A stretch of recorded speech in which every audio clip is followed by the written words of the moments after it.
Avanti popro alla riscossa, mangiera rossa. Like this. Literally one more minute and we are ready. 300. All right. 400. This will do. Lovely. Okay. There we go. Okay, I have a new setup that I'm testing out with you, but it should work. Say a few things so that I can hear if it's going through the system. Yugopnik feet picks win. Tomorrow, my friend, it's going through. Okay. What's up, Pokey? It is an absolute pleasure to have you here. Chat has demanded your presence for a while now. I've been a fan for a while now. It is really nice to see you. It is an absolute pleasure to meet you as well. So, hi, my name is Yugo. How you doing? Genuine pleasure. Welcome. How's your day been going?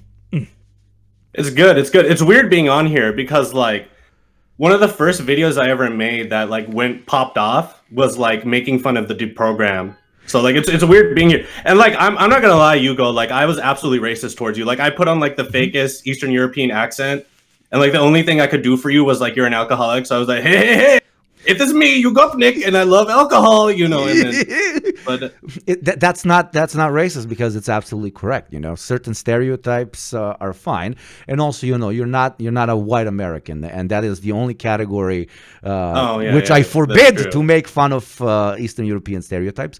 Everybody else and French people, everybody else is very welcome to dunk on us because we are very easy to dunk on, and we have I believe decent sense of humor to accept the dunks. So completely in it's all in good health as they say. Yeah.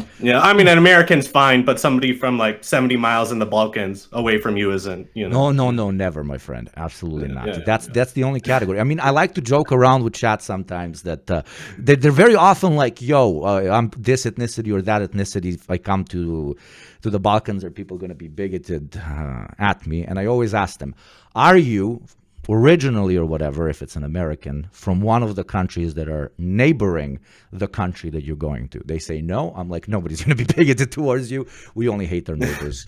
If you're from Vietnam, from Pakistan, from Ghana, from Brazil, they're probably going to ask you some stereotypical questions and so on, but that's what always happens when you travel abroad.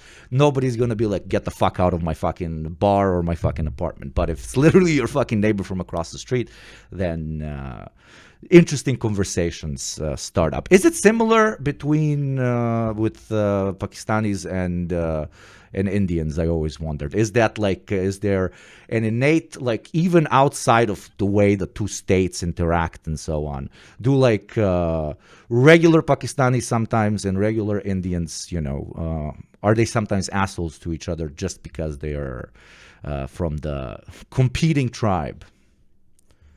I mean, it's weird because like online, like you get a brown man online and he's like the most racist. Like you get an Arab and a Persian and like a brown, like an Indian and a Pakistani online, and they'll be like saying like slurs to each other 24/7. But like you get them off their keyboard and you put them in a room with each other, and they're like nice to each other suddenly. Like they're chilling, they're friends. It's I don't know. It's the online nature. I feel like. I can relate a lot. I think, it's the online nature, and it's the same. It's the same with us.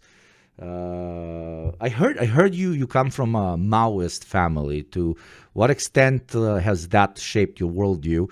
What's like the family lore? Because my mod specifically said bonus points if you talk about your uncle. I hear he's a legend. Yeah, so like in the 60s and 70s, when there was like a big Maoist insurgency and Maoist movements growing all over India, a lot of my uncles, while they were in college, they became Maoist. They became very heavily into Marxist politics and communist parties. And that's actually how my parents met. I mean, my parents themselves aren't communists, but they both had cousins that were in communist parties, and then the cousins were all like, "Hey, you should meet my cousin," and then he was all like, "Oh, you should meet my cousin." So I'm actually birthed out of, like I'm literally born out of this communist. Like my parents wouldn't have met unless it was for the Communist Party. But my main uncle, who's a communist organizer, his name is Naper Tudige. He's the vice president of our state, Punjab's Maoist party. It's called the Farmers labor union, I believe. It's a mouthful in English. Anyways, the dude's super cool. He's got like a 3-story house in the Pind, in Todike. He's got like a big old hammer and sickle on it. Like you can see it from like anywhere in the town. He's like pushing 70, but he'll disappear sometimes to fight with the Noxels in the forest. Like he's a pretty chill dude. Does he know that you post? Is he sometimes like, or is he too old to get like, oh my grandson is epic communism man on internet that is good spreading propaganda, or is he like, why are you recording yourself, dude? I interviewed him in like 2014, like almost 10 years ago. And he was like pretty hyped about it. He was like, hell yeah, I'm popular in America. Like American people like me. Yeah. I love that. I absolutely love that. But okay, let's start out the general conversation. Once again, please mods pin Pokey's links in chat so that everyone can check out the brilliant work that you do. Can I refer to you as Pokey? Yeah, Pokey, Preet, whatever you want to call me. You know, you're a Pokemon guy. You like Pokemon, or that just stuck? I fucking love Pokemon up till like the 4th or 5th gen, like Diamond, Pearl, Heart Gold, Silver, like everything past, and then even like maybe like X and Y, but like everything past that, like I'm not that big of a fan of. You played those like modded versions that are like designed for like hardcore players and shit. I heard there's like hacked versions that like you insta die, or you have to go through the whole game without losing even once, and like the Pokemon spawn randomly and their stats spawn randomly, shit like that. The main reason I'm asking, honestly, is because I was having a beer with a friend earlier, and I'm like, yo, I'm getting, I have to leave. I'm getting this brilliant gentleman coming on the show, blah, blah, blah, to talk. And I told him your tag, your name, and he's like, fellow like Pokemon enjoyer or whatever. And then he gave me like 50 questions to ask you, which I forgot because he was talking exactly like you. Oh, I stopped at the Diamond 17, but after YZ8, it was chill. So I had a bunch of questions in my head, and the only thing that I honestly remember is, do you play the hacked version? But do you even know what I'm referencing? I don't know. Yeah, like Emerald Kaizo version. I never played it. I rage quit way too easily. So like I can't do that. Like I gotta do the normie stuff. I actually got into Pokemon through Mystery Dungeon, the Mystery Dungeon series, if Chad is familiar with that. Especially Explorers of Sky. Like that was my shit growing up. So nice. Yeah. I loved Pokemon as a kid, but honestly for like exclusively misogynist reasons. I thought Booba on Animated Lady, as you know, like a 9-year-old, was very cool. Yeah. So I was like, oh my god, Booba. I had a crush on the classic Pokemon girl that's in the squad with Ash. Misty, yeah. As a tiny Yugo was a big Misty guy. Which I think reproduced itself in my general type in my later years, but whatever. I'm over explaining certain things to chat. But okay. I was a May guy. Yeah. What was the name of the two main bad guys that were constantly trying to steal the Pokemon? Shit, it's been so long since. Doesn't matter, but the lady also had a crush on her as well. I guess I had a crush on everyone. I was a horny child. James, Meowth, and fuck, I forget the girl's name. That's the only one you want, right? James, chat is Team Rocket, Jesse, and James. I guess Jesse I really liked. Thank you, Rock and Roller, for the 10 gift subs. I will read out all the gift subs, and I will do the 5 gift subs additional on every 10 once the interview is over, so that we give Pokey as much time as possible. But keep that fucking money coming in. Okay. Now, let's start the formal part of the episode. Oh, Jesus Christ. Pokey, please introduce yourself to chat. Tell them what you do, where they can find you, and so on. Hey guys, I'm Pokepreed. I'm a Marxist-Leninist TikToker, I guess. I also have a podcast called the Pokepreed Pod. And yeah, I just make content around Marxist-Leninism, politics, a couple skits once in a while. And yeah, that's about it. Everybody go check it out. It's really good and really funny. Also, like, genuinely, I think we have the absolutely same sense of humor. But I would like to start, these conversations with a personal story on how you got to be a socialist. You already talked about your family connection, etc., etc. So was it something innate, even through childhood, that made you, become relatively class conscious, etc., etc., or was there another particular point that radicalized you into not only being a Marxist, but one that actively wants to contribute to the cause through organization and even content creation and so on? What was that spark, if you can think of it? I mean, I was always sort of raised in like a lot of my family's communist, Maoist, things like that. So I was always sort of raised in that environment. But my mother, everybody surrounding me, they never really read theory per se. So like they had like these really weird positions. Like, my grandpa, he's like pro Lenin, and he voted for Trump in the last election. Like, if you can believe it, like, so I think he synthesized something that some other grifters have accidentally. But like I was always like radical but stuck in electoralism. I could say, like I was like, hell yeah, Marx, but I'll still support the Democratic Party, like in high school, things like that. And then slowly but surely I discovered Lenin. And once you discover Lenin, you don't go back. I think Lenin was such a beautiful writer, and he had such a beautiful scientific mind. He was able to, it's just like how Newton described physics, right? Lenin was able to describe these fundamental laws of capitalism that repeat themselves over and over again, that go even beyond him, right? Like, it's not about Lenin, it's not about Leninism, it's about the scientific theories, imperialist stage of capitalism, world wars, the inevitability of them, how to do revolution. And so, yeah, I think from Leninism, you go there and then you start reading Stalin, Mao, Ho Chi Minh, whatever. Like from there you go. Absolutely. When it comes to theoretical development, I pretty much took the same path, and I think most people do.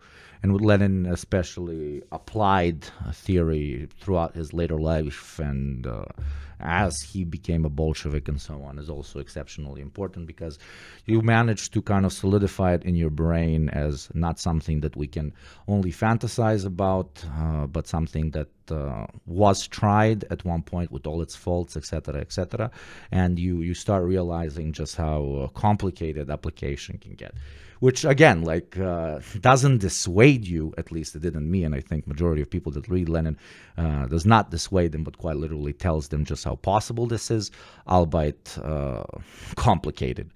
But yeah, thank you for the story, and I'd be remiss not to be a ethno-essentialist here and use you while we have you to talk about the current spicing up of get it what I did here, spicing Indian.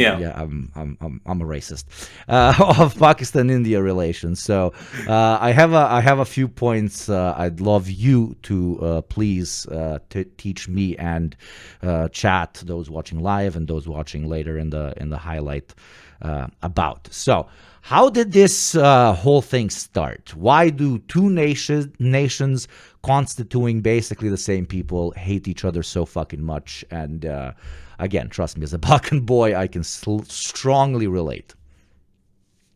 Yeah, so in order to understand Pakistan and India, you have to understand three regions, I feel like. Punjab, Kashmir, and Pakistan. So Pakistan used to be part of Punjab, and for us Punjabis, it is a really big, irony that like we're basically fighting our own people, right? Like our brothers and sisters. I mean, we used to be part of the same region, right? And in 1947, on April 15th, 1947, as the British are exiting out of the British, the British Raj, the India. There was this guy, Sir Radcliffe, not related to like the Lord of the Rings actor, and he drew the borders, right? And he didn't know what the fuck he was doing, right? Like they were just drawing them randomly. He cut through towns, he cut through random places. I'm Sikh, right? So the birthplace of Guru Nanak Dev Ji is currently in the Pakistan side. I mean, that's insane. Like he didn't know what the fuck he was doing. And so basically what was said was Muslims on this side, what's going to be Pakistan, and Sikhs and Hindus on the other side, which is now the modern day state of Punjab.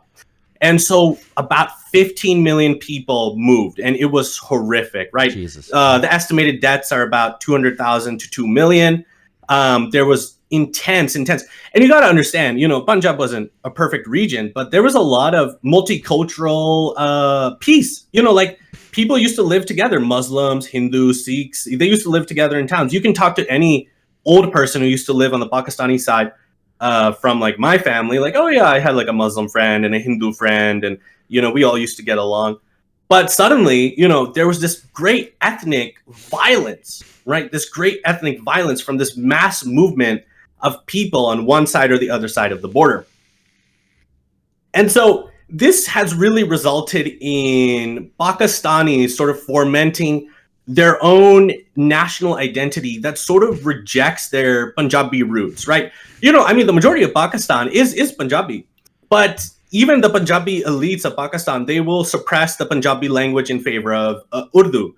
And of course, Pakistan is also multicultural. They have like Pashtuns and other, but it's led to sort of this idea that, Pakistanis and Indians, Punjabis, were counter-opposed people. But really, if you study history, we used to live together. We used to talk to each other. We used to be friends, So it really is a sad irony, what has happened, I will say.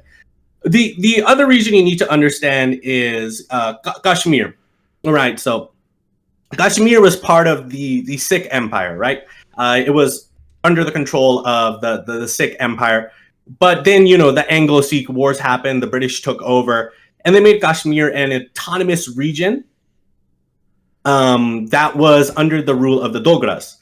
The Dogras were a Hindu dynasty ruling over a mostly Muslim region. And they were very unpopular, right? Like nobody liked them. And the Kashmiris were insanely poor. There's stories of Dogra Maharajas, right, the kings, driving around in Rolls Royces, and like the peasants come up to the Rolls Royce and they're like touching it and they're like crying. And the king's like, why are you crying? And they're like, this horse, he's so weird, he can't eat. Oh my God. They were so fucking poor. Yeah, they were so fucking poor they didn't know what cars were. So what happened was once India got independent, Kashmir was sort of a semi-autonomous region. It wasn't part of India or Pakistan. But what happened was a tribe from the Pakistan region, we don't know if it's connected with Pakistan, and a lot of historians say that the reason that this tribe was attacking is complicated. So there's a lot to go over, but simplifying it, a tribe from the Pakistan region and popular unrest from the native people of Kashmir led to the Dogras asking the Indians to save their dynasty. And this formalized Indian rule over Kashmir. Mm-hmm. And ever since then, even though there was supposed to be a UN-sanctioned plebiscite to vote for the Kashmiris, whether Kashmir will be Pakistan or whether Kashmiris will be part of India or, independent, that was never administered. Since then, India, Pakistan, and China have been occupying this region. India has about 700,000 troops in the region, and they do horrible things to the Kashmiris, right? Regular rape, they'll stick electric wires up people's penises, just horrible shit. It's basically occupation. It's very similar to what Israel is doing in the, let's say, West Bank. Recently, Kashmir has always been sort of a special region. Mm-hmm. Recently, Modi removed Article 370 of the Indian Constitution, right? This forbade anybody who's not from Kashmir from buying up land. And so the Indian government has been doing insane land grabs. And so you've got India, you've got Pakistan. Pakistan's in Balochistan, which is part of Kashmir. Recently, this has led to immense conflict with the native Kashmiris, especially with groups like the TRF, the Resistance Front, who attacked tourists in response to the dissension of Article 370, and especially Indian land grabs within the region. So those two Kashmir has always those two events were directly linked, you believe? Yeah. And 370 was gotten rid of in 2019, and the Resistance Fronts (TRF) they were formed as a result of the dissension of 370. Okay. And now we have it confirmed that the TRF was the one responsible for the tourist attack, right? Yeah, I believe so. You know, the reporting is very partisan, so it's hard to sometimes get the truth. I mean, absolutely. yeah. Okay, that was the only slight interruption. Please continue. Yeah. Yeah, so Kashmir has always sort of been a catalyst for Indo-Pakistani wars. Like 3 of the wars that India and Pakistan have fought, they started out in Kashmir. I mean, this is a very politically charged region.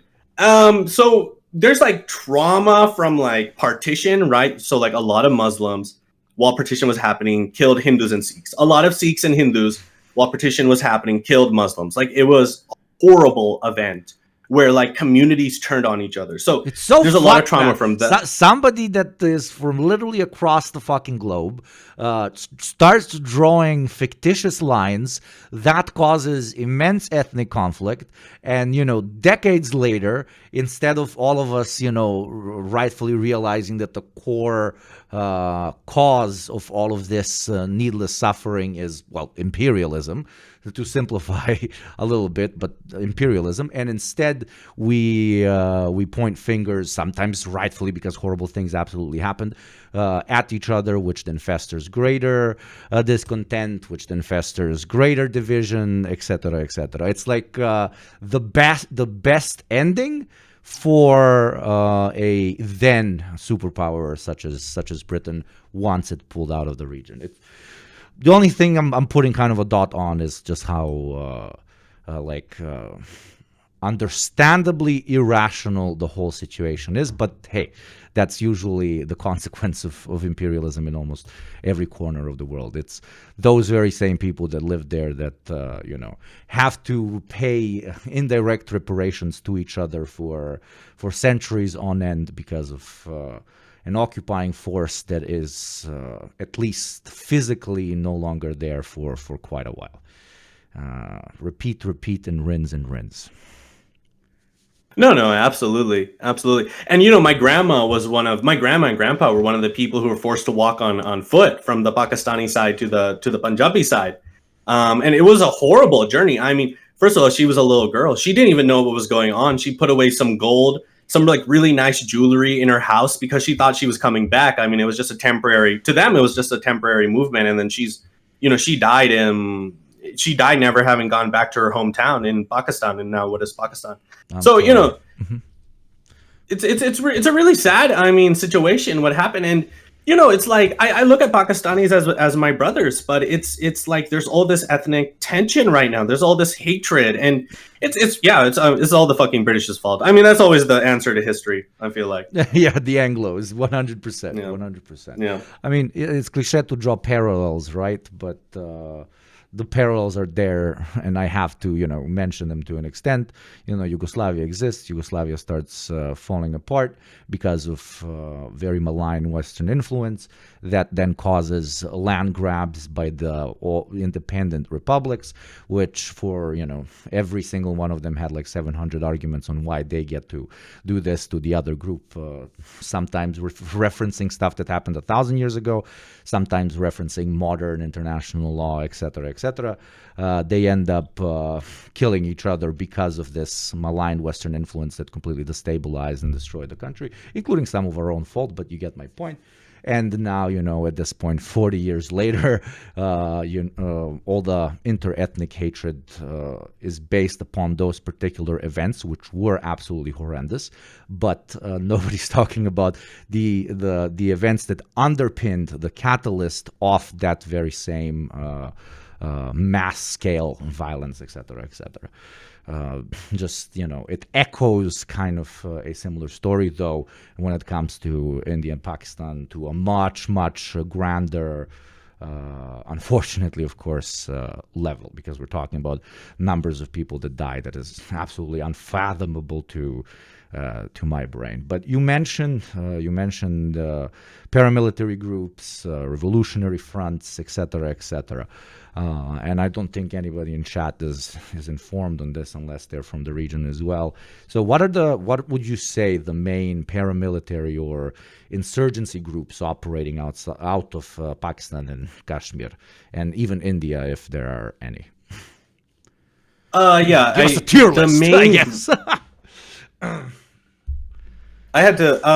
The main groups are the LET, which is like officially banned in Pakistan, but still sort of operates. Like, it operates in Kashmir mostly, and I think that the Pakistani government sort of just ignores it, and it's one of those things, right?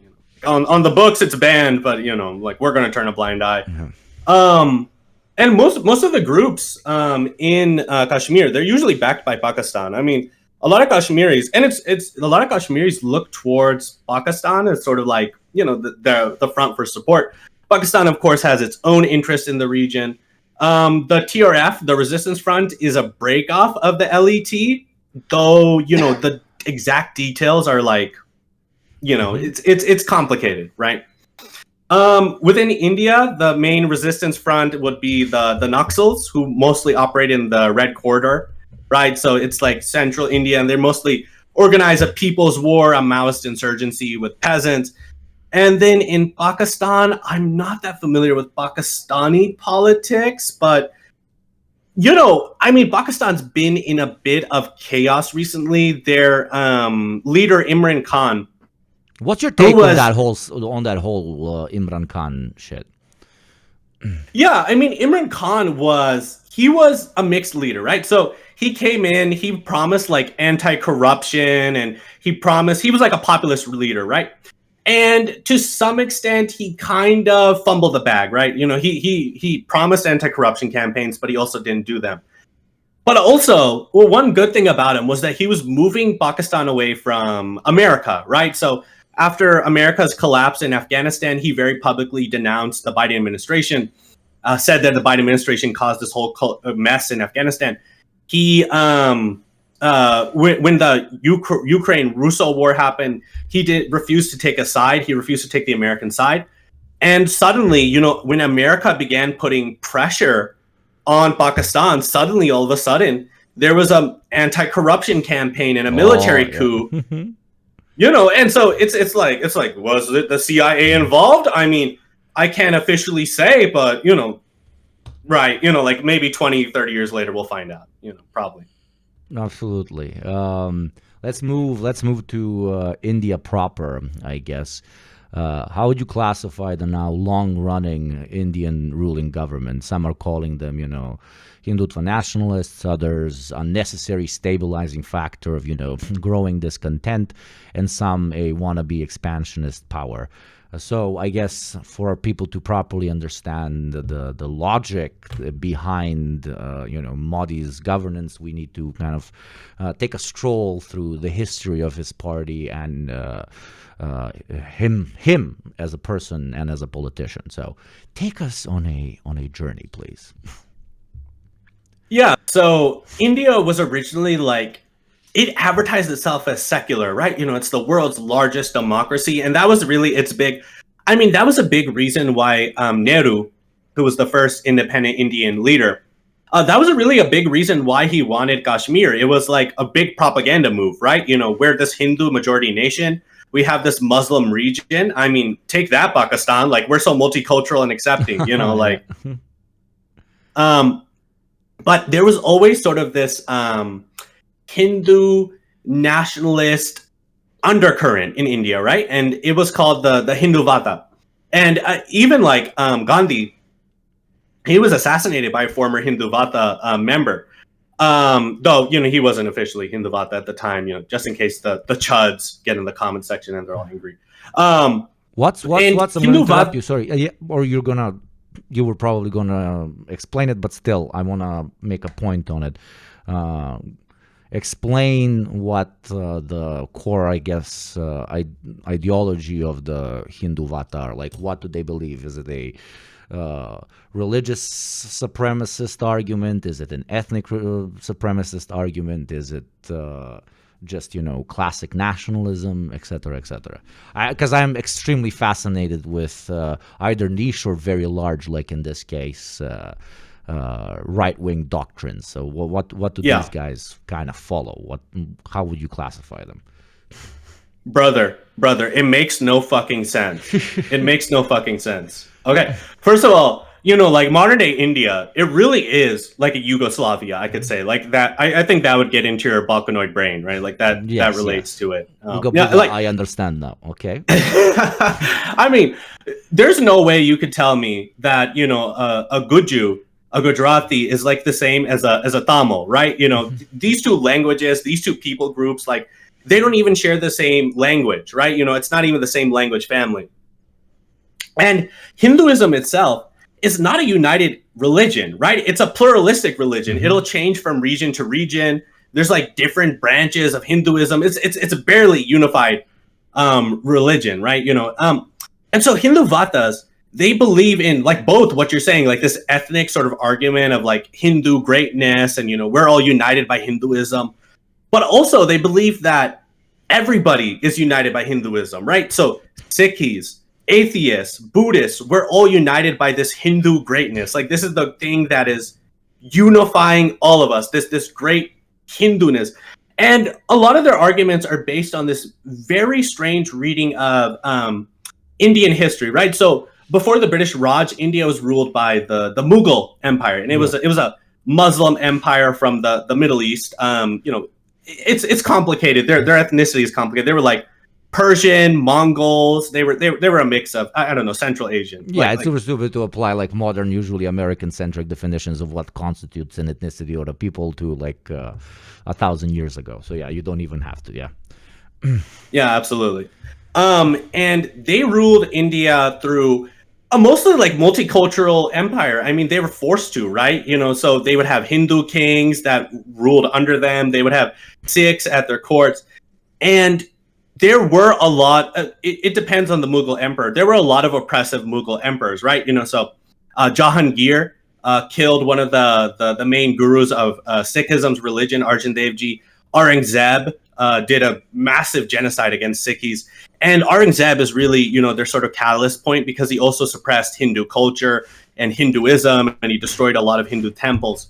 But their reading of history is basically like, oh my God, we've got all these Muslims and we had the Mughal Empire. So we're going to punish the Muslims for what the Mughal Empire did because like they're somehow connected to it, and we're going to restore Indian greatness. You're gonna call me a Balkanoid, but that's, for example, literally the Serbian argument for killing Bosnian Muslims, because Serbia was under 500 years of borderline Ottoman slavery, so which was fucked up, of course. But then why the fuck are you killing John for what Mike did? So we're just gonna go kill, just Muslims minding their own business over there because we're pissed off at what somebody did to us, 200 years ago. It's so fucking copy paste. It's insane. I know. The reaction. Continue, please, sir. I mean, like I said, India is the Balkans of South Asia. Like it is the, Yugoslavia of South Asia. It's barely held together. And the only thing, like, just like Israel, the only thing holding it together currently, and it was originally secularism, right? And then you can sort of see the failures of neoliberalism, the failures of the non-aligned movement, the logical conclusions of capitalism into evolving into hyper ethno-nationalism. I mean, that's the end result of capitalism, right? Ethno-nationalist fascism, whatever. So Hindu Vata, it started out originally as like this very right-wing ideology that was on the fringes, and slowly but surely started gaining ground, especially in the 70s, 80s. One of the first campaigns they went on was like protect the cow campaigns, right? So they would go to Dalit communities, they would go like Christian communities, they would go to Muslim communities, and it's awful. I mean, it sounds very goofy, right? Like you're murdering and rioting over cows, like rumors that somebody ate a cow or somebody killed a cow, but like that's legitimately what they were doing. And then, of course, they were also campaigning on building Hindu temples in Muslim regions that they claimed were like part of Hindu greatness. And so, the BJP was always and the Hindu Vata ideology, this, idea of Hindu greatness, it was always sort of an undercurrent, right? it was this thing that was basically the idea that we're all held together by Hinduism. And in 2014, it won like massively, led by Modi. Modi himself, he was from Gujarat, and Gujarat is, I mean, oh my God, I'm so sorry to the Gujus listening to this, but I fucking hate your state. Like, I legitimately hate your state and your people. Like, I swear to God. But the else, I hate you. But no, I'm just kidding. I'm just kidding. Are they like are they the New Jersey people of India? Or like the Moscow people of India? Or I don't know what's annoying or the Paris people of India? Or it's more of a... I would say like... I don't know. Anything I say is going to start like a war. That's what I'm trying to do. Exactly. Okay. I would say they are the Texas of India. I don't know. Oh, okay. Got it. That spoke more volumes than 3 books combined. Thank you. Okay. So yeah, no, Gujarat has always sort of been a Hinduvata stronghold. Modi, he was like, since he was 8 years old, he's been part of the RSS, the Hinduvata movement, and he rose to prominence slowly. And as the administrator of Gujarat, he was part of like some very like violent riots that killed like about like 1,000 Muslims. I mean, and that's what the Gujus are always doing. Like, again, I'm so sorry to the Gujus, but like they're always doing like mass demonstrations against the Muslims, or like keep the Muslims out of this apartment complex or something like that. I don't know what it is exactly about that region that makes it so susceptible to Hinduvata ideology, but it really is a stronghold. And so, he rose to prominence. He came in a wave in 2014. And that was really, I think, out of the failures of neoliberalism to answer the questions of the Indian masses, right? Like neoliberalism, austerity. I mean, it's a tale as old as time. They implement it. They're like pretending to be secular and nice. And suddenly, in order to save capitalism, you have to resort to hyper-nationalism, rabid hyper-nationalism. And so they've been redefining Indian democracy, which has always been secular, as Hindu democracy, right? Like towards Hinduism. And they've been reformatting it towards Hinduism. And so, Modi, he's like done shit like redefined citizenship and done like basically a Muslim ban, like similar to Trump's Muslim ban. He's been ahead of like a couple of riots, especially in 2020, like very violent anti-Muslim riots. I mean, it's basically a tale as old as time. I mean, what else can you say? Absolutely. And so you're saying that the thing that led him basically to prominence is classic, suffering under neoliberalism, which is answered through a nationalist frame of, it's that particular minority that's a problem, it's that neighbor that's a problem, which then riles up the masses into reaction and builds up a nice, chunky, thick, throbbing voter body to continuously support him. So yeah, another story as old as time. Did he? But he did it much better than anyone else, though. He probably had competition in reaction when it comes to establishing himself. Did he? And this might be too big of a question. I understand, but did he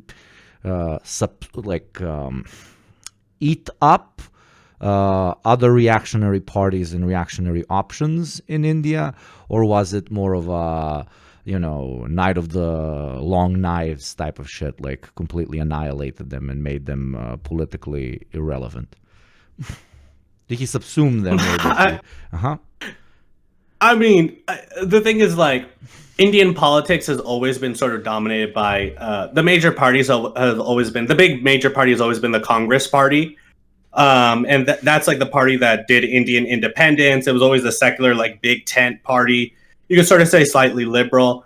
And then BJP just came up in a wave in 2014. I don't know if there was any like infighting on the right, though. Like, I'm not that in tune with the Indian right, honestly. Like, no, of course, that's absolutely fair. And you started mentioning some competitors, so let's put on our liberal hats and talk about electoralism for a second. What are the main, basically, competitors to Modi's government? And is there really any competition that offers something solidly different or different in general? Even a pacifying option would be a preferable one to, obviously, the reaction that he pushes. Yeah, I mean, obviously the big one is, again, I mentioned like Congress Party. It's a big tent, a slightly liberal-ish party. And, I mean, if you want to make the argument, it's like better-ish. I mean, I don't. The other like competitors I can think of are like obviously like the Communist Party's like CPI Marxist, but CPI Marxist itself is it's got problems. It's very revisionist, especially like recently it came out in support of Operation Sindoor, like India strikes against Pakistan. So it's basically Kautsky. It's a bit, like welcome back Kautsky. There's other parties like he really didn't. There's other parties like CPI, Marxist Leninist, which is a lot better. And then there's so many CPIs, bro. There's so many Communist Party Indias, bro. There's CPI Maoist and CPI this and CPI that and I don't know, dude. Like it's and the classic communist thing to do. We will, for example, disagree on one niche thing, and I'm gonna go fund another party that has 12 members, and we will split our great organization that had 24 up until yesterday. It's the infantile disease of leftism in general that I like to joke with Chad about all the fucking time. But yes, please continue. Yeah, but I just don't think. I mean, I don't think the BJP is going anywhere. They've got massive support, and they're pretty smart. Like they will give concessions if needed in order to win popular support. So, I mean, I believe in the last election there was like even an uptick in Muslim voters for the BJP, and so they're smart enough to like, even though they're fascist. I mean, fascists will sometimes give, and I don't believe they're like full fascist. I think they're pre-fascist, right? So they'll like give the illusions of democracy still. It doesn't fit like our Palm Dut's 7 definitions of fascism. So it's elements of fascism, maybe transitioning. But they'll give concessions if needed in order to win over voters. I mean, that's the thing. So they're pretty smart. Yeah, they're not going in. Yeah, they understand that the current material conditions are not so horrendous that they need to pull out the stick all the time. So yeah. I think the classification is really smart, absolutely. And let's move to the opposite side of the coin. Take us through a very rich history of communist movements, guerrillas, etc. in India. So basically, India is now finally independent from the British Empire. And Marxism starts entering the conversation when it comes to how to properly structure this newly established state, and what kind of events transpire through Indian history up until today. And you can even touch on after you talk about the history, you can even touch on the current communist state that exists inside of India and how that whole thing is set up, your hot takes on it, etc. So blabber out as much info for me in chat as you can, and we will sit here like proper students in front of Preet, the established professor. Shoot. Okay. And I'm not going to interrupt you. Only a little bit. No, you can interrupt me. You can interrupt me, bro. I don't mind. Like they're. I mean, you're my favorite Balkanoid, probably. Second favorite. Third favorite? I don't know. You're up there. You're top 10. I'll take third. Yeah. Tito's one, I mean, there's other people too, but yeah, so Marxism has always been strong in the Indian subcontinent, especially towards our independence movements, like independence under the British Raj. And probably the most famous was the HRSA, the Hindustan Socialist Republican Association. And what the Hindustan Republican Socialist Association is most famous for and this is really the pride of the Punjabi people is Bhagat Singh, and Bhagat Singh was this like radical who was for violent revolution. He absolutely loved Lenin and the USSR. He was probably like its biggest fanboy. And he is most famous probably for him and his friends like shooting a British police officer dead, right? Like there was a British police officer who had killed another Indian freedom fighter, Lala Rajpat Rai, and they just saw him outside of his police office. They grabbed a gun. They had planned it out, obviously, and they just walked up to him, and then bam, bam, he's dead, and then bam, bam, another one's dead. They actually got the wrong guy. I believe. Shit! But, I mean, it's still a cop, but yeah, a British cop on yeah. top, in occupied. Yeah. One but of them here was on British, Twitch, we do not support one... violence against absolutely anyone. Violence is bad, and everything that me or Preet say is in Minecraft. Please continue. It is still Twitch. Yeah. I mean, they should have. I mean, in my opinion, they should have won with hugs and rainbows and kisses and puppies. Like that's how they should have done it. That always solved absolutely everything throughout history. Don't you fucking know that? Jesus Christ, are you some sort of violent endorsing radical? What the fuck? Yeah. Power comes out of. Power comes out of the barrel of the free marketplace of ideas. Yes, I will steal that. Okay, so they hug a pig. They hugged the wrong pig. Did they later go hug the right pig, or? No, that dude escaped. He escaped with his life. But yeah, they killed like 2 British police officers, and then they were on the run for a little while. And then there was this Indian Congress that was supposed to meet, right? And it was like a British-controlled Indian Congress, and it was for, I believe, the independence of India, or like how much freedom it wasn't independence of India, but like, are we going to give India more administrative freedom? And during that, they set off bombs in the Congress, right? Nobody got hurt. They threw bombs down, and like a British guy lost his leg, I believe, or he hurt his leg. A couple members went flying and running out, but nothing happened. And so Bhagat Singh and his cohorts, they got arrested, and they got put on trial, right? And they were like, this trial is rigged. This is bullshit. So every time the judge tries to come and try us, we're just going to shout out slogans, right? Mm-hmm. So the British judge, he's like this very pompous guy, he's like, oh, order, order. And they would just be all like, like, Hindustan Zindabad, just like yelling out like, Inquilib Zindabad, like, just yelling out like slogans over and over again, and the judge would get like flustered, and he would like literally rage quit the courtroom. Like he would literally walk out for the rest of the session, like So they were basically trolling, and then finally, during this whole time, like everybody in Indian society is like appealing to Gandhi, right? Like they're like, Gandhi, please speak about Bhagat Singh, please talk to him. But Gandhi didn't agree with Bhagat Singh's methods of independence. I mean, it's violence, and Gandhi and the Congress Party, which were the main front for Indian independence, other than the HRSA, they were mostly made up of upper elite compradors under the British Empire, right? So they were mostly the middlemen, the managers, the bureaucrats of the British Empire, and they just wanted India independent so that they could run it themselves. I mean, what else, So he didn't mention anything about Bhagat Singh. He didn't do anything like that of that sort. And so Bhagat Singh ended up getting hanged. And that's like a very big moment in Punjabi history, Indian history, everything like that. After the HRSA, there was also the CPI Marxist, right? So this is India's oldest Marxist party. It was founded in Bengal, I believe, and one of the major founders was M.N. Roy, who's like an old-time Indian leftist.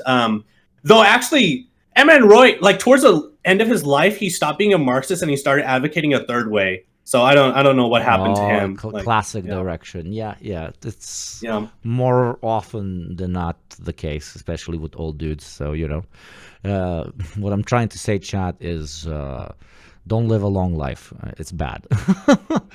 You end up hating your heroes. I'm still struggling with Zizek, honestly. Like 80% of my original understanding of ideology, his great contribution to the separate from material kind of metaphysical influence on one's perception of the world, etc., etc., all like core beliefs that I really hold.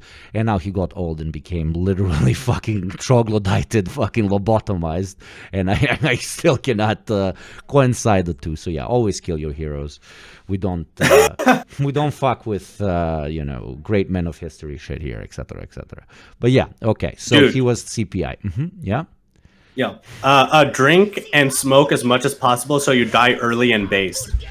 Super based. That's what I tell would say. Chad all the fucking time. Go touch grass, smoke grass, rolling grass, everything that's grass related. Yeah.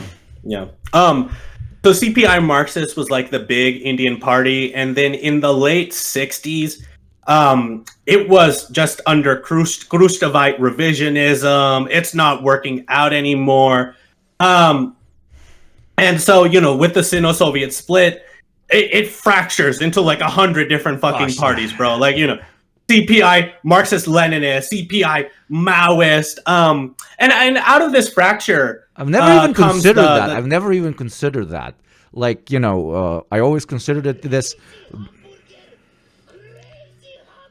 Sorry, the notifications. I always considered, the big breakup. You have a couple that you love both of them, and you're like a friend group of 10 that is friends with both of them. And I always only concentrated on the breakup, but not what happened to all the friends that now have to decide whether they're going with this person from the relationship or that person from a relationship, which I guess massively influenced communist parties all over the world, including in India, on what's your hot take on why they really broke up. Is he the asshole? Is she a slut? Etc. Etc. Yeah. It's definitely CPI Marxist. That's my hot take. It's their fault. That's gonna piss off some people, I feel like, but yeah, no. So like the Sino-Soviet split happens, they break up, and during this time in again West Bengal, I believe, I don't know why I'm a little bit bad with geography, so chat can correct me, but there was this uprising called the Naxalbari uprising in this town. And it was peasants, and they suddenly became armed against their landlords, right? So it was very based and all that, and that really inspired the formation of the Naxal movement. And it very quickly, it was a Maoist movement. It was based in protracted People's War. It was very heavily inspired by Mao and the Cultural Revolution, all those things. And it very quickly spread to the central corridor, the red corridor of India, and so it spread from Bengal all the way to the central corridor. They started organizing peasants. They started working with local peasants, especially in these like very isolated areas. They started doing violent things to Indian administrators and local politicians and cops. And, I don't have to get too specific on that. And this is really where a lot of my family, during this breakup of CPI Marxist, and the resurgence of Maoism, this is really where my family became radicalized, and a lot of my uncles joined the Marxist movement. And so, the Naxals, they have been fighting the Protected People's War for a long time. I mean, recently the Indian state has really ramped up their suppression of them, but they're still going strong. And other than that, Kerala, which is a state in India that's under a united left front, has also seen a massive upswing of a communist victory. And it's been through a coalition front with CPI Marxists, which is, the original party that everybody broke up with, and a couple other left-wing parties. And Kerala, it's mixed, right? So it has a lot of success stories, right? So it has the lowest illiteracy, it has the highest life expectancy, they treat their people really well. But the ruling parties leave a lot to be desired, in my opinion, especially CPI Marxists. Like, they have been very chauvinist towards the Kashmiri independence issue. They've supported India's strikes on Pakistan again, so Operation Sindoor. And, I found that they really struggle on the international front, right? Especially in terms of the Indian chauvinism front. But in terms of it's administrating Kashmir, do you think it's for pragmatic reasons? And now Chad is going to hate me, like racism on pragmatic reasons, hatred on pragmatic reasons. But unironically, I'm asking because if they do not put at least some sort of rhetorical front of hardcore patriotism, then Modi will immediately have a much bigger, much larger tool at his disposal to call them domestic traitors, to intervene in the state, to potentially overtake, kick him out, politically occupy, etc., etc. You get what I mean? Because from what you taught me, the BJP, big on, India, Hindu, foreign enemies, domestic enemies, etc., etc. And he probably sometimes talks shit about Kerala and so on, but the amount of shit he can talk is limited by the fact that they put this front of patriotism ahead. It's still India number one, we very big, make India great again, etc., etc. Do you think it's pragmatism or it's actual we say it like horse with blinders on type of perspective on the reason for the reactionary takes and shit? So is it pragmatism or do they actually believe it? Are you paid off by CPI Marxists? Okay, like $500 a month they sent to my thing ever since I said that you're gonna come on the show. Why is that their argument? Is the CPIM argument similar to what I'm kind of saying? Maybe it is. The thing is though, they have it's going to be hard for Modi to get rid of CPI Marxists from Kerala. They have immense popular support. And even then, their recent statements on Operation Sindoor and things like that have been so controversial. They've actually been forced to walk back on them recently. So, and they've been able to do that. And, nothing's come down on the Indian state. So I would say it's more of the latter rather than pragmatism. I'm sure you could maybe make that argument. I'm not really sure what happens inside, party meetings, right? So I'm not in tune with all of and also, again, I'm Northern Indian. I'm from Punjab. So, and then Kerala is in Southern India. So I might just be north-splaining, right? You don't need to know exactly what is happening. I was just asking for the hot take, right? So you think it's the latter. Absolutely. Don't worry. Yeah. You're like, I'm a Northern Indian. I don't understand what the guys down in Sicily are doing. Obviously, us Northern Italians. I mean, Northern Indians have do not mingle with them, etc. Sorry, I'm just trying to start a race war here. Go back on the conversation about the communist history in India and Kerala in specific. So you ended on the shitty takes that they've been having and the things that are left to be desired. So from that jumping off point. Yeah, I mean, so yeah, CPI Marxist has really failed on the Kashmiri issue too. Their stance on Kashmir, I mean, they didn't mention once why Kashmir needs to be free or why Kashmiri people need independence. And, to some extent, the Kashmiri situation is complex because there's a region, Jammu, and it's Kashmir and Jammu.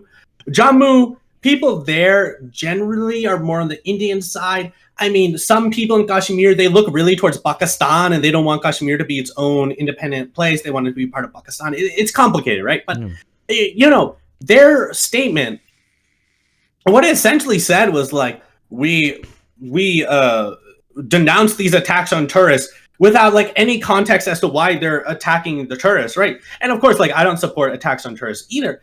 But why are they attacking the tourists? Because Article 370 has been revoked because the Indian army acts with complete, they're like kids in a playground in Kashmir. They can do whatever they want to the people. They shoot kids who are throwing rocks at people at riot shields. They continually rape and, they take land. And if you're a Kashmiri, and you're seeing these Indian fucking tourists every single day coming into your land being like, oh my God, it's so fucking beautiful. Oh my God, this is the most beautiful place on earth while you're living as a second class citizen, you would be pissed off too. And so CPI Marxist has really failed on the Kashmiri issue. They've really failed on the petty bourgeois wars issue. So two parties that have been very good on that, though, have been CPI Marxist-Leninist and CPI Maoist. Their statements have been, in my opinion, excellent. They've acknowledged that the terrorist attacks was horrific, but that Kashmir needs to be independent. The Kashmiri people have a right to feel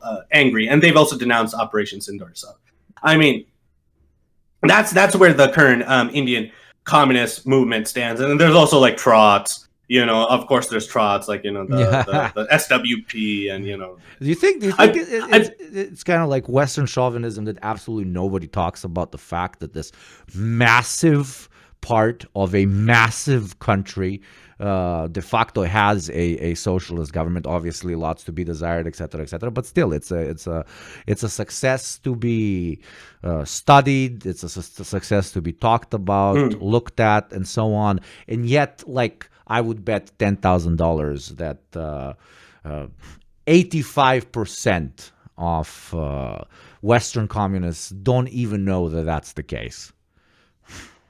Yeah, I mean, it's both internal and external, right? Because in India, there's such northern chauvinism, right? Like, we don't really, I mean, the movies. So the allegory I used with northern Italy and southern Italy was correct. It's always the fucking northerners that are elitist for some fucking reason. Okay.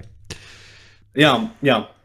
Especially, I mean, there's like a lot of colorism in India too, especially towards like lighter skinned people. Oh my God. Like last time I was in India, I swear to God, I saw the lightest fucking, even I fell into it. I saw the whitest fucking Indian dude ever. I was staring at him the whole fucking, I mean, I came off the plane, like 18 hours, like 20 hours in a plane, and I'm eating Pringles or some shit. And he was pale as a ghost, and I'm just staring at him the whole fucking time. Like, I could not believe they made them in that color. Maybe it was just a white tourist or some shit. I don't know. No, he had Indian features. He had like Indian fucking features. He was Punjabi, and he was speaking like perfect Punjabi. Like, he was Indian. He was Indian for sure. I didn't know they made them in that color, dude. But it's like Sprinkles. Yeah, there's sometimes just like there's a rare, what was it? A rare pink one in there. And so, yeah, he was like the undusted Pringle.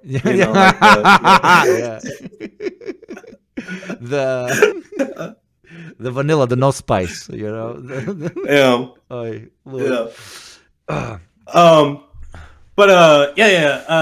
just like a lot of northern chauvinism. Southern India isn't mentioned a lot. The darker skinned Indians aren't shown in like movies. So I think to some extent it is like, or if they are, they're the background dancers that are like the servants always, or the lower ranked soldier and shit. It never gets any lines in the show. But similar thing happens like everywhere. If you watch Turkish shows, I always like to dunk on Turks. If you watch like Turkish shows, and if you mute them, you'll be like, this is a German show. Like they only and exclusively have these like blue-eyed blonde people as main characters in like 90% of the thing. You're like, okay, that's an interesting approach, I guess.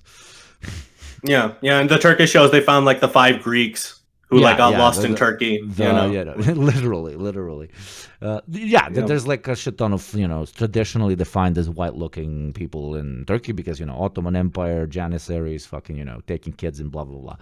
And now it's a sizable minority. It might, but somehow whites, the Yakubian technology, even when they're a minority. I feel like, for example, Turkey is an example where, there's very pale-looking people that are a minority just, aesthetically or whatever the fuck. And yet they still, through Yakubian technology, manage to be like an elevated caste inside of the country because of their interesting features or whatever the fuck. I swear to God that white people have been induced with something that most cannot comprehend when it comes to their way to sleaze themselves into privilege absolutely everywhere. Not just white, like paler white. The paler you are, the less I trust you, I guess. Even though I say this as a literal mayonnaise boy. You're one of Jakob's dissenters. You're the one we'll save when we do mayo elimination. You're the last. You're the last one we'll get. Yeah. in the racist gulags, I get two portions of that disgusting slop instead of one. Yeah, but okay, back to India, Pakistan. Let's talk about the very recent events. Like I literally started the stream, I think, and somebody was like, "Yo, they signed a ceasefire," and then an hour and a half into the stream, they were like, they broke the ceasefire.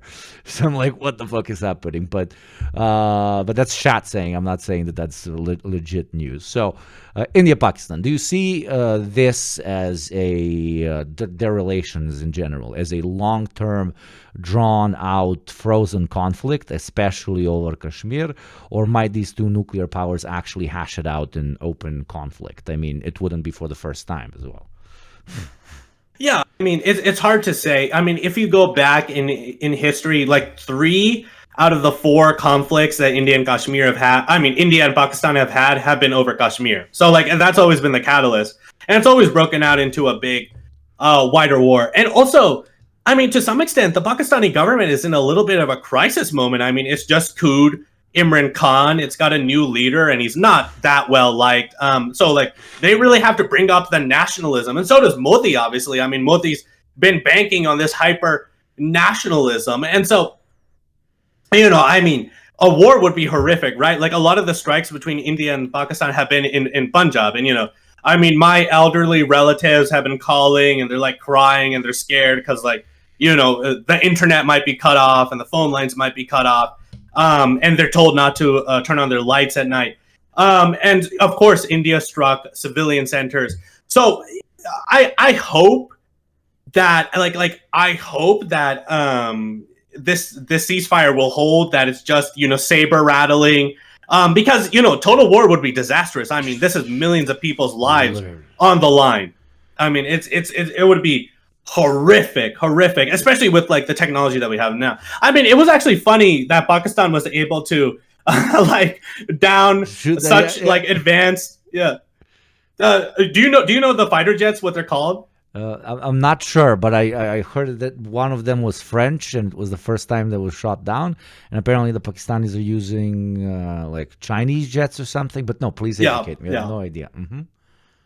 Yeah, it's like the most like advanced like French technology, and the Pakistanis are using like Chinese jets, which like China has been like talking about. China's like got like, I believe, like the 6th gen or 7th gen jets, like, while America, dude, they revealed they're like 6th gen or 7th gen jets, while America, and they were flying China, and America's 7th gen or 6th gen jet, we spent $1 trillion on it and it can't even fly. Like, bro, what the fuck? Classic. What the fuck? Or when American jets are invisible, but sometimes certain nations forget and they still shoot them down. We didn't know it was invisible. Oh, dude, that was such a banger line from the Yugoslav wars. Yeah, that was such a fucking banger line. Absolute classic. That was, yeah. I made a TikTok, and I was all like, those Balkanoids shot down that fighter jet with rocks or some shit. Like, I was so racist. It was so racist. You are allowed. You are what's the word? You are. What was the fucking term when somebody is?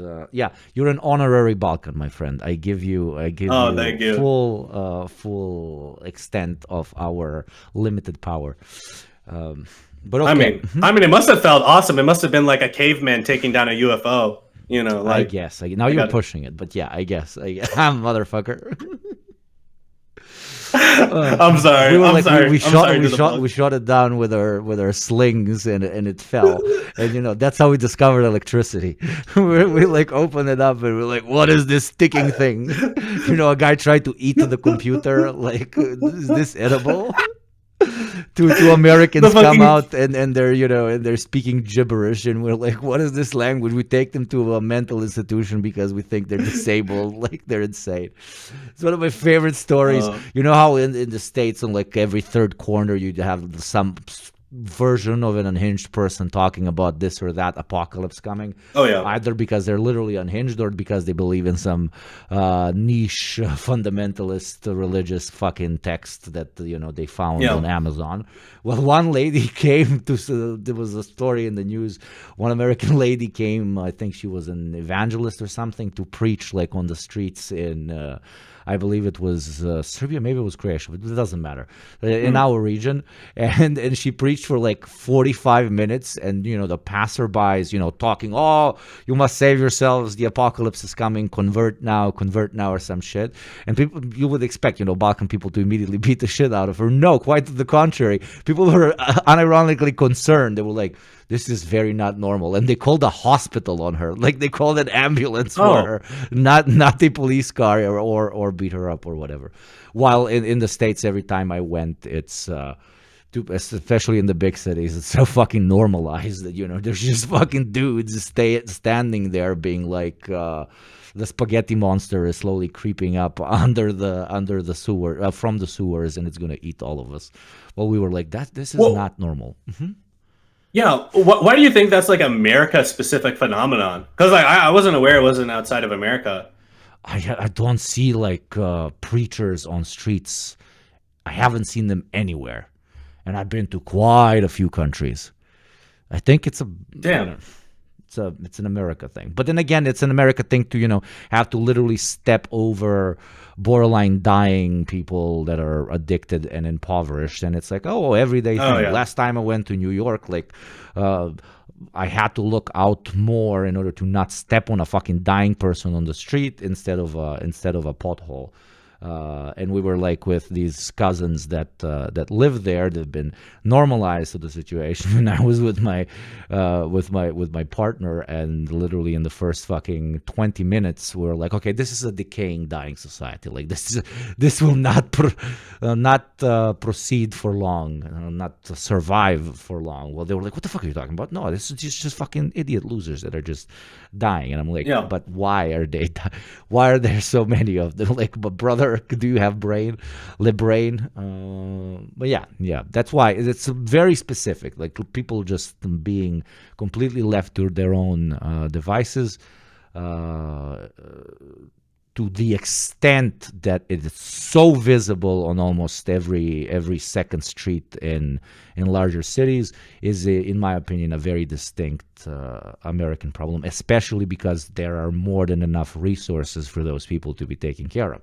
I'm not gonna, be confused about, seeing people starving in a, on the a very early stage of development, so-called third world country. But when I see it in New York, it's like, the fuck, bro, this place is sick as shit, It's disgusting.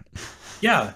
Yeah, I also think it's like partly due to like America's a very mentally ill society just in general. It's just mostly because of like American hyper individualism, right? Like you don't even have like, in ancient Egypt, like, there's historians who have talked about like there were barely any homeless people in ancient Egypt, and that's because they had like community, right? Like they had like a sense of community, like family, friends, like that. I think that's been completely destroyed in America. I mean, it's such a disgustingly hyper individualistic culture where like nowadays most people don't even know their neighbors. I mean, it's I think that's really the root of it, I would say. It really is. It really is. Yeah. And that hyper individualism is obviously because of material conditions, blah, blah, blah, not to be an annoying Marxist, etc., but also like to an extent active state propaganda through the 50s, through the 60s, if do not look at the direction that the East is taking with, socialism, revolution, etc. Your neighbor is your competitor. The way you see yourself is defined by where you place yourself in the hierarchy compared to your neighbor. Your colleague is not your colleague. He is also somebody you are in active competition against in order to get the next promotion. It's everything is directly rooted in conflict, and the only way one can live with that contradiction is if he, fully envelops himself in hyper individualism, which America and Americans in particular completely excel at. That and the fucking constant fucking need for fucking labeling absolutely fucking everything. It's like the world is not a fucking supermarket, for fuck's sakes, is another very, very American feature that, through globalization or cultural imperialism, call it whatever, is slowly spreading absolutely everywhere. I don't know how it is when you go and visit India, but like at this point I'm not living in the Balkans. This is just like tiny Yankee land, like everybody has at this point been subsumed in American culture. Still, the individualism has not overtaken as much as and taken a foothold as much as it can, but there's still it's still concerning, to say the least. How is it? Yeah, I mean, America's like a super world global culture. Really, like everybody looks towards America, and it's like, oh, American shows, I mean, especially in India, but like even in the Middle East, I mean, everybody watches American shows, everybody watches American movies, everybody watches I mean, it's a global fucking super culture. It really is, and I think to some extent that like facilitates an ideological justification for subservience in neocolonialism. Like at least a little bit, like a subservient position to America economically, like it benefits it. It always does. Like I suffered like hardcore from that as a kid, because subsumed, in American culture and the depiction of what American life is exclusively through a screen. That depicts, only the urban centers and only wealthier people, etc., etc. And even if it depicts crime is eventually solved by the good cops, etc., etc. I started, to an extent, self-orientalizing, quite literally looking at my own people and considering them just, subhuman to an extent, because what other reason might there be for us not to be as developed as those people over there? Obviously, you were right. Yeah, you were right. I was right. Yeah, we are all subhuman compared to American from Los Angeles. Absolutely. The peak of humanity is traffic 24/7. The peak of humanity is not being able to walk absolutely anywhere.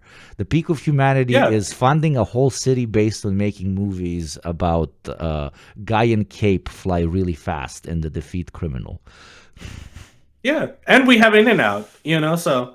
Come at me. Okay, with In-N-Out you win. With In-N-Out and what was it, Five Guys? That shit's so expensive. What the fuck? The burgers are great. I'm not a Five Guys fan.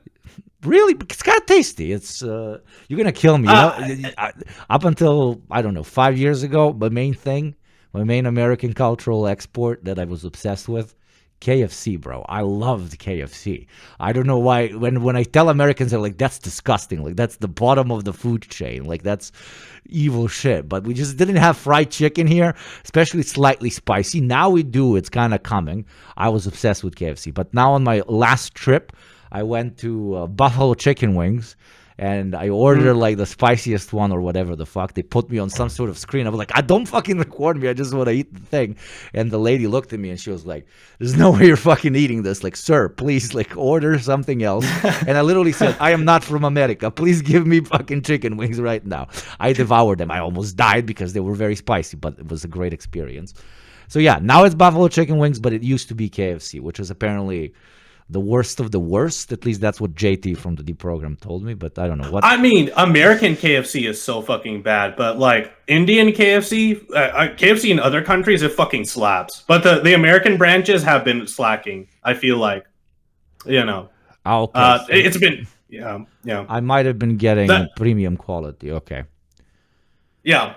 I mean, American food overseas is better de facto. I mean, that's what I've noticed. I mean, I don't believe in like the chemical shit. Like everybody is always saying like, oh my God, these chemicals in America are bad for you. I think that's just like online Instagram health advice.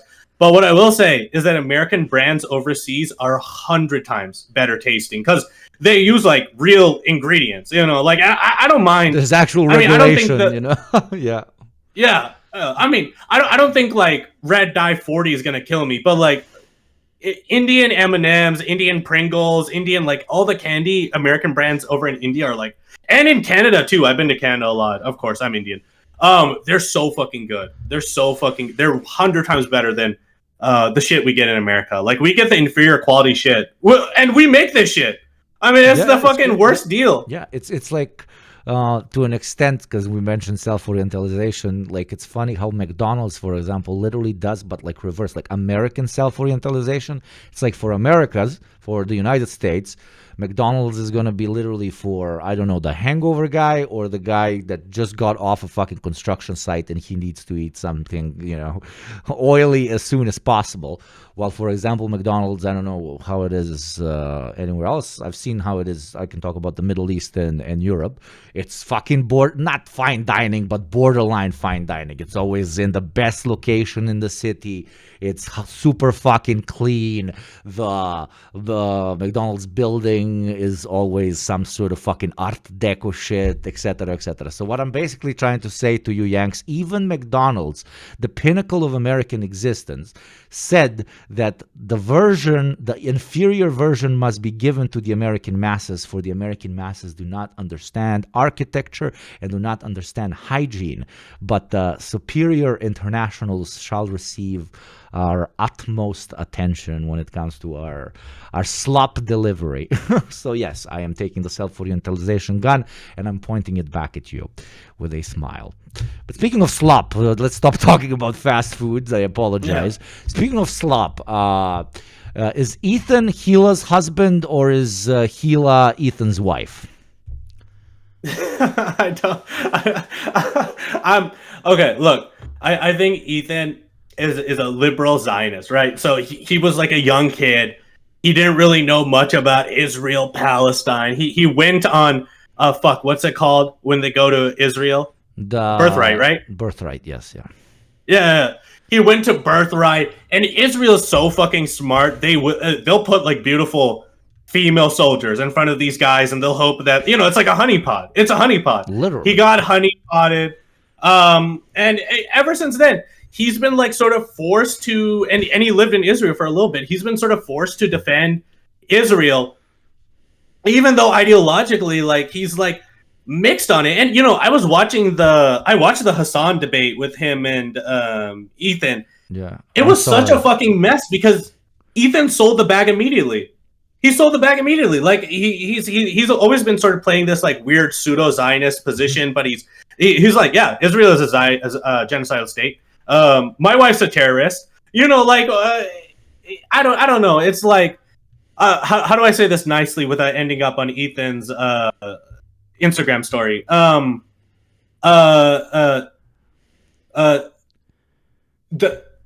coochie will destroy your ideological foundation. Absolutely. It's a hill I will die on. He is the ultimate fucking wife guy. He's been wife guide into supporting fascism, and that is absolutely amazing. Yeah. And then he hired a bunch of rent-a-friends to sit there and agree with him. Agree with the coochie-induced psychosis that he has been. But at this point, we cannot only probably 20% of the reason, Hitler was Hitler is because he had a micro penis and one testicle, right?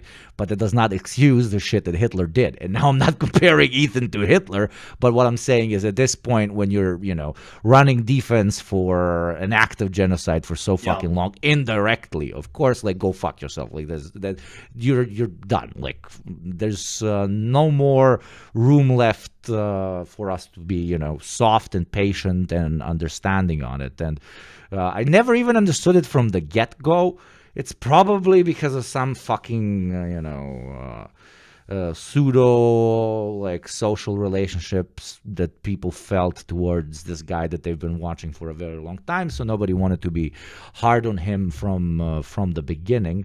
But creators need to be a little bit, agitated. People that fucking talk about the shit on the internet and have at this point pretty sizable platforms. In my opinion, should have been harsh from the get-go. So why do you think that so many like brilliant creators were so patient with Ethan's complete Zionist meltdown? I explain it as like they're chill people. They're just nice, too nice. But come on, you're not supposed to be nice with someone that is so openly fucked. Mm-hmm. I mean, he's been the staple of the YouTube community for so long. I mean, I'm like an old fan of H3H3, right? Like I've been watching him and Hila since their review of Jack and Jill, right? While they were still living in Israel. So, I mean, he's just such a big foundational part of YouTube commentary, the YouTube culture, the YouTube space, that I think it's sort of like is almost sort of like attacking Muhammad Ali. It's like attacking one of the greats of your industry. And so even if he was having like shitty takes and he was like devolving ideologically into like open fascism, and the thing is, Ethan and Hila, they used to talk about things that affect normal people, right? Like I remember their oldest videos. They were talking about complaining about how they can't get healthcare, how the rich are psychopaths. They used to talk about shit that like regular people can relate to, like you and me. I mean, you're a little bit elite too. I mean, I don't know. You're a pretty big YouTuber and all that, but mostly regular people. Me and the YouTube king right here. But yeah. Continue. Slowly over time, especially with the success of their podcast and their channel, they became millionaires. They started raking in like I think like $30,000 per podcast episode, which is like Insane fucking shit. Insane. Like especially with their sponsors, they bought a big mansion, and they just slowly became disconnected from average people.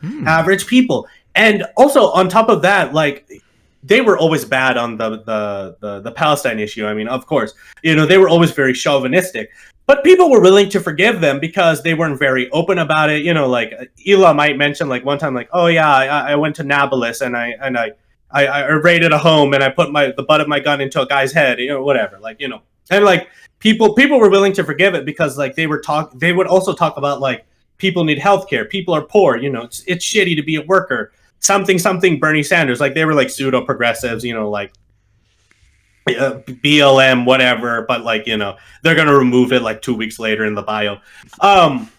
But slowly over time, they became so disconnected from average people, and all that was left, I think, for them was Zionism, like politically speaking. We're like no longer, I can no longer connect to Ethan on anything. I mean, the dude lives in a mansion, he's a multimillionaire, and he sort of owned that lifestyle. He's sort of forgotten where he comes from. And then on top of that, all he talks about politically nowadays is Israel, and he's defending Israel with a sort of softcore Zionism, and softcore Zionism is just as bad as hardcore Zionism. I'm sorry, like it's true, especially at this stage in the genocide. Like if you have more shitty words for Palestinian rights activists than Israel, and that's all he does, then go fuck yourself. And so I don't know. It's just been disappointing. The de-evolution's been disappointing. That's all I can say. Yeah, especially when it's tolerable when it's somewhere in the background, but at this point, one could argue that he is the largest Zionism excuser on the fucking internet generally. So we're not just talking about somebody that's does this has shitty takes from time to time, but somebody who's dedicated the last 365 days plus to agitating in his own way for the state of Israel and everything that it's been doing. Settler occupying entity, not even state. Go fuck yourself. But yeah, I agree completely, and you really underpinned it well with at one point you're literally sitting on the fucking hill in your massive mansion, and whenever you scream, you only hear your own echo. And then you hire a bunch of dudes that are literally there just to like when you go to work, that are literally hired just to agree with you. And whenever you read a random Reddit post or Instagram comment, you start losing your shit and then attacking those people through Instagram stories where nobody can reply, etc., etc. It's the perfect storm to become an unhinged advocate for genocide, I guess, and it's a great allegory for how anybody in general can become a reactionary because of the kind of cave that you build for yourself. And with that, I think my beautiful, handsomest Balkan, honorary Balkan friend, we can stop wasting your time and bring this awesome fucking session, at least I enjoyed it, to a close. We learned absolutely everything we will ever need to know about India, about Pakistan, about Ethan Klein, about reactionary stuff. I will no longer be streaming after this. Everything has been learned. We have piqued our intellectual curiosity and satisfied it so much that there is no need to continue any further. Jokes aside, no, you have been a great contribution. I have personally learned a shit ton about the part of the world that unfortunately I'm not as informed on as I should be. Please tell our chat where they can find you. Everybody go follow Right the Fuck Now. If you're not doing so, what the fuck are you doing? And if you have any projects in the work, anything you want to plug, etc., be my guest. Literally. Yeah, well, first of all, I gotta say, Israel has been blocking off aid and food to the Gaza Strip for 3 months now. My heart goes out to the people of Palestine and Kashmir who are under Indian occupation. On May 17th, there's going to be a protest in LA at the Israeli embassy, and I encourage you to go there and make your voice heard so that we can stop their plan, especially the war minister's plan for the occupation of Gaza, their disgusting plan to put them into a concentration camp. This cannot happen. Other than that, you can find me at the Pokepreet on TikTok. I've been banned like 3 or 4 times, so like I've even forgotten my handle at this point. But Pokepreet, Pokepreet, and then you can also find my podcast, the Pokepreet Podcast, on Spotify, on YouTube, on Apple Podcasts, and tomorrow we are recording an episode with Brett from Rev Left on fascism, so keep your eye out on that. It's going to be a lot of fun. Fantastic. Before I go, how hot is Hakeem? Like on a scale of 1 to 10? He's a 10 out of 10, bro. He's a short king though, but if you're into that sort of kinky thing, then he is an absolute 10 out of 10. He's hot. He's genuinely hot. He's got like super thick hair. He's got really clean skin. He's a hairy motherfucker. He looks absolutely fantastic. He's clean shaven. What else can I say without him literally? What's his smile like? His smile like? Awe-inspiring? Awe-inspiring, literally from ear to ear. He is. Oh my god. He's very cute, and he laughs like 24/7, like fucking crazy, non-fucking stop. He's an absolute unit. He is phenomenal. I wouldn't change anything about his pretty face or body or every nook and cranny that I've explored plenty of times. Hakeem, if you're listening, I can treat you right. Anytime. I am booting you out of this stream right the fuck now for saying that, okay? You're not taking my main hole, okay? And you can't touch JT either, okay? Though you can have JT. No. I those are my 2 main bitches. Ain't no way, bro. Thank you for coming on. Not thank you for all of these insinuations and provocations. Okay, we are a proud throuple. We do not have space for a 4th, but if we do, you would be on the top of the list of applicants. So consider yourself in a privileged position already, because I like you. I'll take it.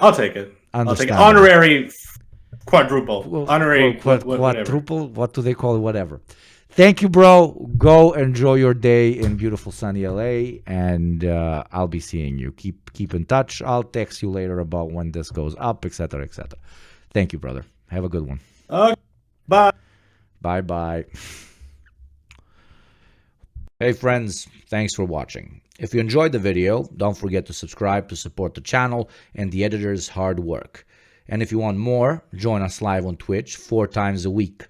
Click the link below and follow Yugopnik Twitch to get notified whenever we go live.